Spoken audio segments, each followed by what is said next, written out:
Saudação especial a todos que nos acompanham neste canal. Hoje, principalmente, iremos falar sobre alianças. A antiga aliança e a nova aliança. O antigo pacto e o novo pacto. E neste contexto, iremos começar então a ler o livro de Gênesis 6, 18, para então entendermos melhor a respeito das alianças. Gênesis 6, 18 diz assim: Mas contigo estabelecerei o meu pacto, e entrarás na arca tu e os teus filhos, e a tua mulher, e as mulheres de teus filhos consigo. Então, no entanto, aqui Deus estava a prometer, ou seja, Deus estava a falar com Noé, lhe dizendo que poderia dar uma aliança a respeito do dilúvio. Então, neste caso, Deus confirma esta aliança no livro de Gênesis 9, versículo 9 até 15, para não prolongarmos a nossa mensagem. Lá, quando você for a ler, há de perceber que Deus estabeleceu uma aliança com Noé, de modo que o povo não pudesse ser destruído novamente pelo dilúvio das águas. Então, neste contexto, saímos dali. Deus deu uma outra aliança a Abraão. Aliança esta que está nos esclarecer no livro do Gênesis 17, versículo 10 até 14. Diz assim, na minha versão, vou poder ler aqui, Gênesis 17, diz assim, versículo 10, diz assim: Este é o meu concerto que guardareis entre mim e vós, e a tua semente depois de ti, que todo macho será circuncidado. 11. E circuncidareis a carne do prepúcio, e isto será por sinal do concerto entre mim e vós. 14 diz assim: E o macho com prepúcio, cuja carne do prepúcio não estiver circuncidada, aquela alma será extirpada dos seus povos. Quebrantou o meu concerto. Portanto, a aliança de Abraão era obrigatório cortar a circuncisão. E a aliança de Abraão expandiu-se até a Moisés, chegou até a Moisés. Mesmo Moisés também confirma isso na sua saída da terra do seu sogro Jetro, juntamente com Zípora, cortou. A Bíblia diz que a Zípora cortou circuncisão aos filhos de Moisés. Isso era para confirmar a aliança, porque era lei. O que significa que a antiga aliança viviam com base na lei. O Antigo Testamento viviam com lei. Então, neste caso, não é só a lei. E esta também Deus deu uma outra aliança a Moisés. Isso está no livro de Éxodo. Se nós formos abrir agora o livro, neste caso de Éxodo, pode ver a sua Bíblia ali onde você está. Veja o livro de Éxodo 24, versículo 7 a 8, onde confirma que a aliança do Antigo Testamento é a lei. Neste caso, vamos aqui ver o livro de Éxodo. Eu vou abrir aqui para podermos então procedermos juntos. Éxodo 24, assim como está aqui, Éxodo 24, assim diz na minha versão. Éxodo 24.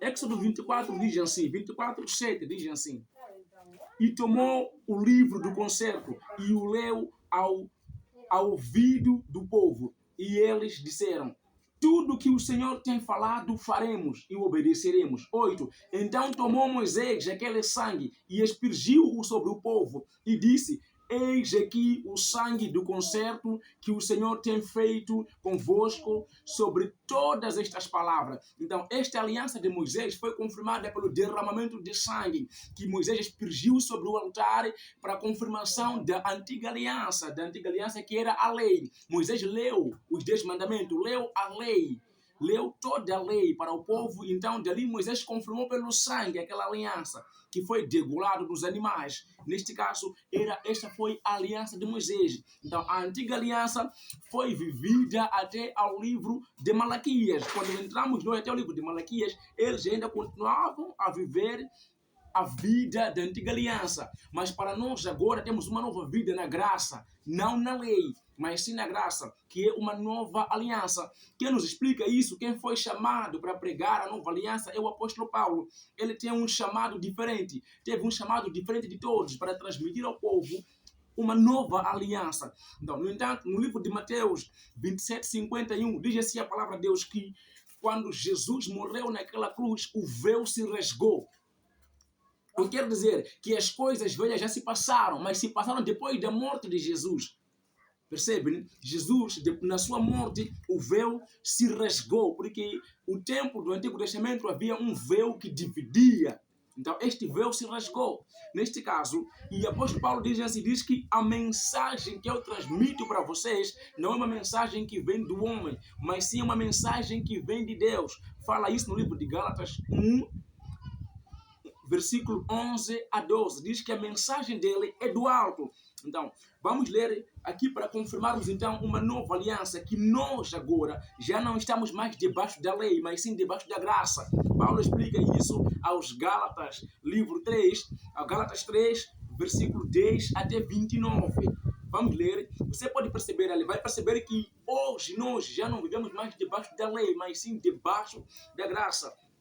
Assim diz a palavra de Deus no livro de Gálatas 3, 10. Gálatas 3, 10 diz assim: pois todos os que são das obras da lei estão debaixo de maldição, porque está escrito: maldito todo aquele que não permanece em todas as coisas escritas no livro da lei, para praticá-las. Neste caso, então, são malditos todos aqueles que ainda vivem na lei de Moisés, que ainda vivem no Antigo Testamento, ainda vivem com base na lei da Antiga Aliança, porque não conseguem fazer todas as coisas que estão lá. Qual é a igreja hoje que se apedrejam entre eles?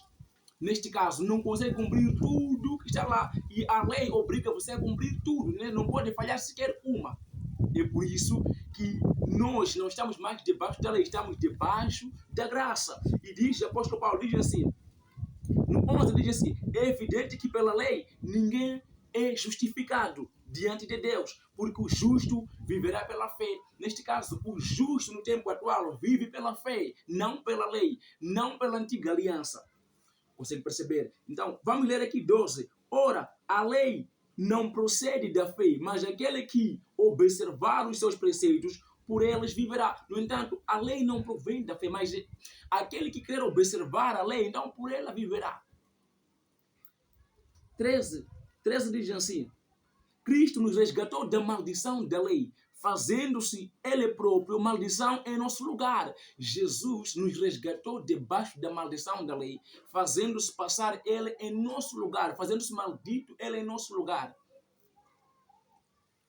Diz assim: porque está escrito: maldito todo aquele que for pendurado em madeiro. Então, a lei dizia que era maldito aquele que pudesse ser pendurado numa madeira. Mas Jesus, ele aceitou ser pendurado naquele lugar, passar a ser maldito pelas nossas vidas, para nos resgatar debaixo da maldição da lei. Paulo ainda fala isso no mesmo livro onde nós estamos. 14 diz assim: para que a bênção de Abraão chegasse aos gentios, e em Cristo Jesus, a fim de que recebêssemos pela fé o Espírito, pela fé, neste caso, o Espírito prometido. Então, tudo isso era para que a bênção de Abraão chegasse também aos gentios. Gentios quem são? Gentios são pessoas que antes não tinham Deus, que antes não conheciam a Deus.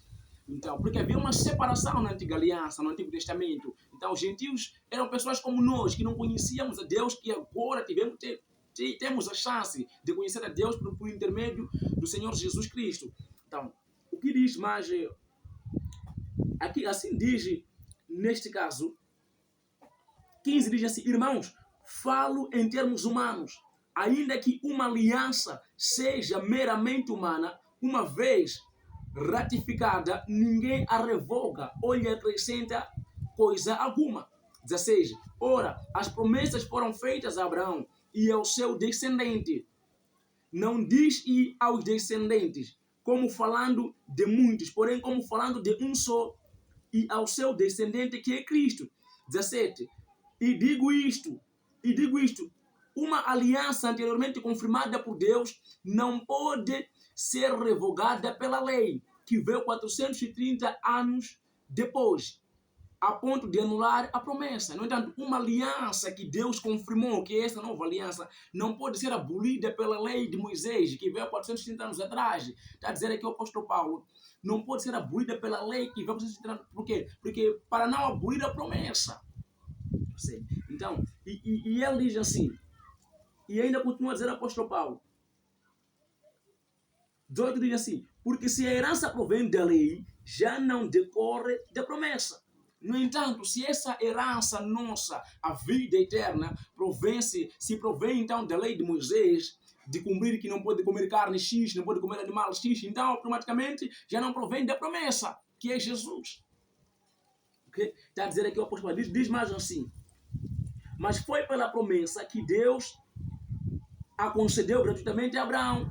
19. Paulo responde à pergunta de muitos logo, para que é a lei? Aquela lei de Moisés foi feita para quê e para o quê? Está a explicar Paulo nesse livro aqui. Logo, para que é a lei? Uma pergunta. Resposta.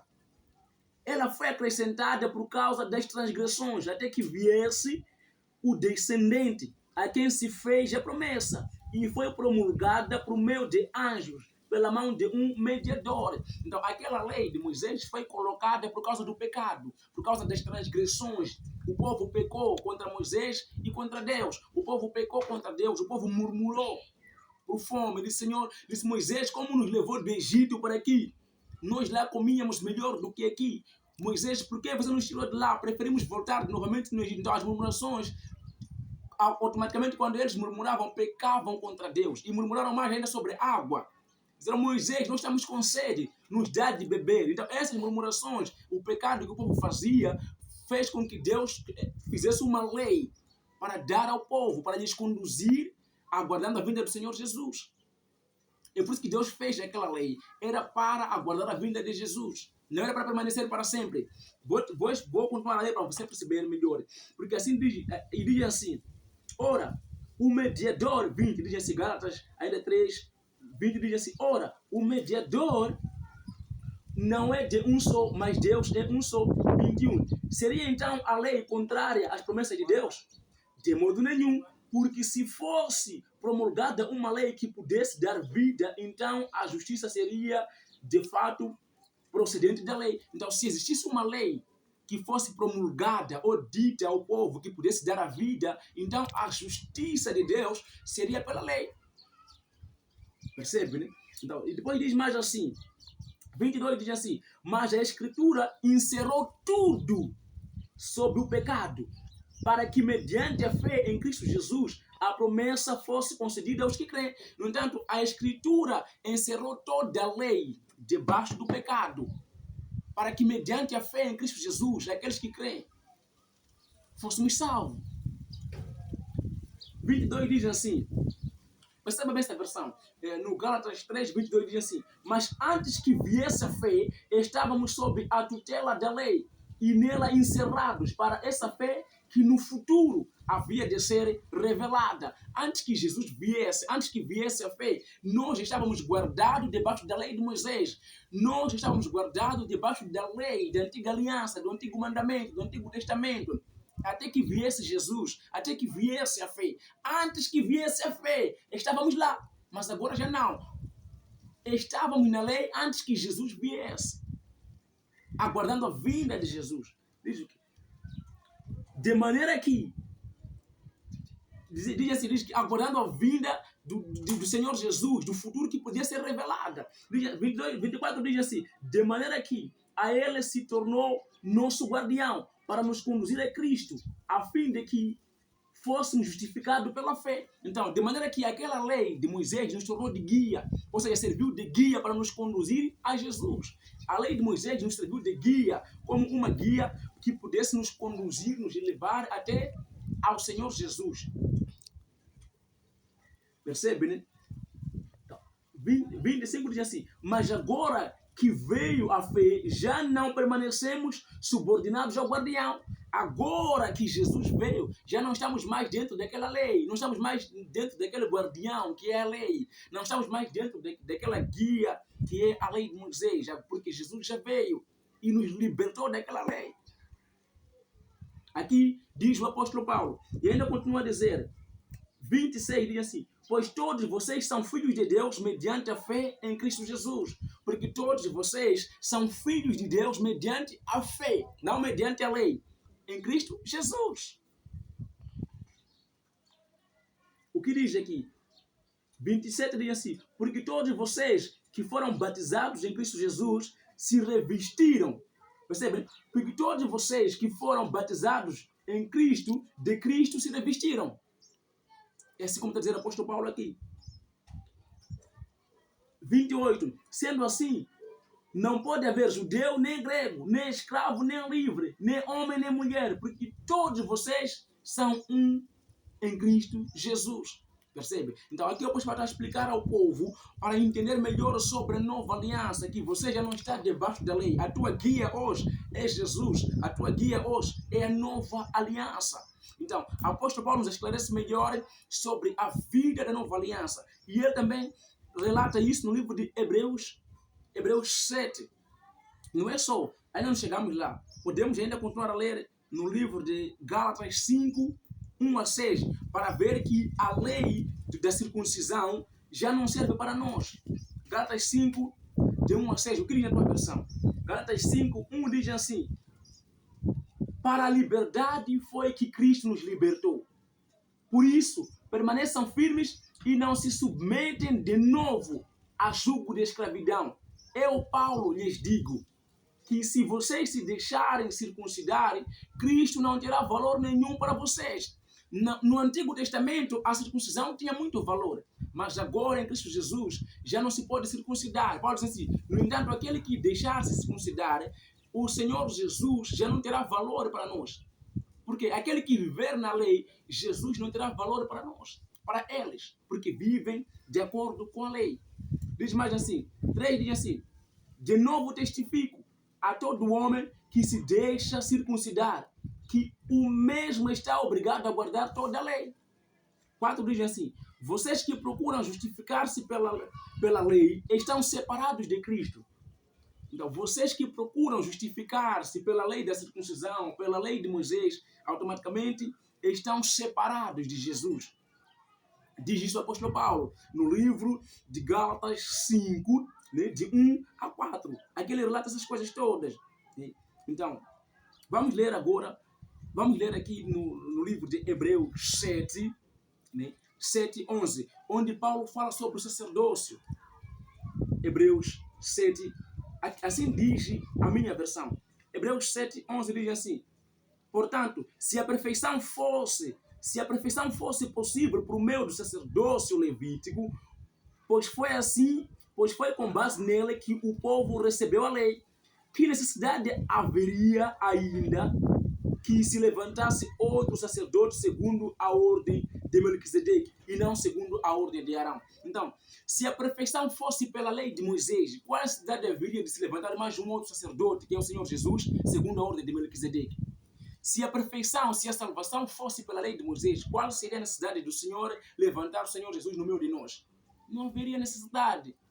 Significa que aquele caminho não era de perfeição. O que diz mais assim? 12 diz assim: pois, quando se muda o sacerdócio, necessariamente muda-se também a lei. Quando se muda o sacerdote, muda-se também a lei. Então, mudamos Moisés, também mudou-se a lei. Mudamos Abraão, também mudou-se a lei. Mudamos o Antigo Testamento. Temos agora um novo sumo sacerdote, que é o Senhor Jesus. Também mudou-se a lei. Entramos numa nova lei. Isto é, numa nova graça. É que o apóstolo está esclarecendo aqui o apóstolo Paulo. Esta é a confusão que tem deixado muita gente sem perceber qual é o caminho certo que nós devemos levar no nosso cotidiano, na vida diária. Por falta de percepção das alianças. Em que aliança você está? Quando entender essas coisas, já não haverá mais complicação em si. E Paulo ainda continua a dizer, diz assim, 13 diz assim, porque aquele de quem são ditas estas coisas pertence a outra tribo, da qual ninguém prestou serviço diante do altar. Ainda vamos ler, 18 diz assim, portanto, por um lado, se revoga a ordenança anterior por causa da sua fraqueza e inutilidade. Está a falar Paulo no livro de Hebreus 7, 18, diz, por um lado, nega-se a lei de Moisés, nega-se a lei da antiga aliança por causa da sua fraqueza e inutilidade. Rejeita-se aquela lei por causa da sua fraqueza e inutilidade. Está vendo, né? Depois diz o quê? Dando assim, pois a lei nunca aperfeiçoou coisa alguma. E por outro lado, se introduz a esperança pelo qual nos chegamos a Deus. Então, por um lado, que é a antiga aliança, revoga essa lei porque foi uma coisa fraca e sem valor.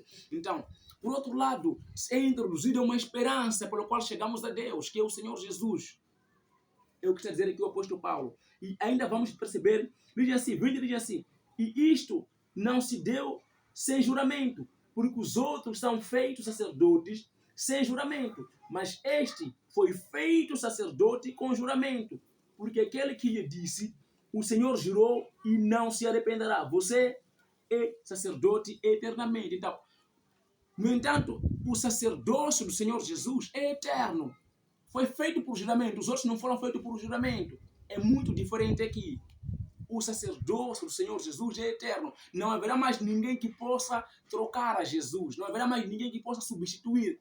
Se, no entanto, vier alguém dizer que talvez trocou ou é outro sacerdócio, esse é mentiroso. Porque a Bíblia diz que não haverá mais um outro que possa trocar a Jesus, que possa trocar o seu sacerdócio. E a nossa vida agora pertence a Jesus. Não pertence à antiga aliança.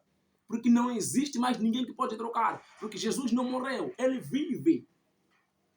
Vamos continuar a ler para perceber. Ora, os outros são feitos sacerdotes em maior número, porque a morte os impede de continuar. Paulo está a dizer assim, que os outros, Moisés, Abraão, entre outros, Noé, foram feitos em maior número sacerdócio, mas eles foram impedidos de permanecer com a sua lei por causa da morte. A morte lhes impediu de continuar, mas Jesus hoje, ele vive eternamente, ele está vivo, por isso que o sacerdócio dele não terá mutação, ou seja, não terá ninguém para lhe substituir ou lhe trocar. Diz assim, Jesus, no entanto, porque continua para sempre, tem o seu sacerdócio imutável. 25. Por isso, também pode salvar totalmente os que por ele se aproximam de Deus, vivendo sempre para interceder por eles. Percebe, né? Vivendo sempre para interceder por eles. É assim como Deus nos traz para nós uma nova aliança em Cristo Jesus. Então, Paulo também confirma isso. Paulo também nos confirma isso. Neste caso, nos confirma isto. Ainda podes ler sozinho até no livro, até no 28 do Hebreus 7. Até no 28, vais perceber ainda mais. Então, para resumir, vamos entrar então numa outra versão, onde a Bíblia nos confirma que Deus, na realidade, Ele é alguém que nos traz uma nova aliança. Hebreus 8, 6 a 7. Estamos prestes a terminar. Hebreus 8, 6 a 7. Diz assim, mas agora Jesus obteve um ministério tanto mais excelente, quanto é também mediador de superior aliança, instituída com base em superiores promessas. Percebe, né? 7 diz assim, porque se aquela primeira aliança tivesse sido sem defeito, de maneira alguma estaria sendo buscado lugar para uma segunda aliança. Se a primeira aliança de Moisés tivesse sido uma coisa sem defeito, uma aliança sem defeito, não haveria necessidade de se procurar deixar a busca então, da segunda aliança, que é Jesus. Por quê? Porque a aliança de Moisés foi defeituosa, ou seja, foi uma aliança para nos levar até Cristo, não para permanecer para sempre. Então, não é só ali. Ainda temos no 9, Hebreus 9:15. Hebreus 9:15 diz assim, por isso mesmo, ele é mediador de uma nova aliança, a fim de que os que foram chamados recebam a promessa da herança eterna, visto que houve uma morte para a remissão das transgressões que foram cometidas sob a primeira aliança. Então, por isso que agora Jesus, ele nos trouxe uma nova aliança, pela morte que ele fez naquela cruz. Antes de morrer, Jesus, naquela cruz, não havia nenhuma aliança confirmada. Depois da morte do Senhor Jesus, houve uma aliança que se confirmou para nós, para remir, ou seja, para nos retirar dos nossos pecados, para nos salvar, para nos dar uma outra herança eterna pelo caminho do Senhor Jesus. Graças a Deus, ainda vamos falar mais sobre as alianças e outros termos, se você pode comer os animais ou não, se você pode, o que você pode comer, o que você não pode comer, e que Deus te abençoe, que estejamos sempre juntos.